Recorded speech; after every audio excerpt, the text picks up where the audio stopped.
নমস্কার সকলকে, আমি মিষ্টি। Welcome to my first mini blog. আজ আমি বেরিয়ে পড়েছিলাম দক্ষিণেশ্বর মা কালীর মন্দির যাওয়ার উদ্দেশ্যে। শুরুটা হয়েছিল বৃষ্টি দিয়ে। বাড়ি থেকে রেনকোট পরে বেরিয়ে পড়েছিলাম বাস স্ট্যান্ড যাওয়ার উদ্দেশ্যে।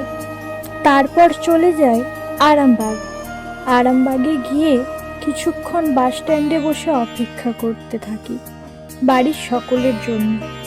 তারপর সকলে চলে আসার পর চলে যাই স্টেশনে। ট্রেনে করে পৌঁছে যাই বালিতে। তারপর বাসে করে গঙ্গার সুন্দর দৃশ্য দেখতে দেখতে পৌঁছে যাই দক্ষিণেশ্বর মা কালীর মন্দিরে। মন্দিরে যাবার পর স্নান করে সকলে একসাথে পুজো দিই। তারপর চারপাশে ঘুরে দেখতে থাকি। গঙ্গার ঘাটে বসে কিছুটা সময় কাটাই। তারপর ওখানে মায়ের ভোগ খাই। কিছুটা সময় কাটানোর পর বাড়ির উদ্দেশ্যে বেরিয়ে পড়ি। এখানেই ভিডিওটা শেষ করছি। দেখা হবে নেক্সট কোনো মিনি ব্লগে। সকলে ভালো থাকবেন। নমস্কার।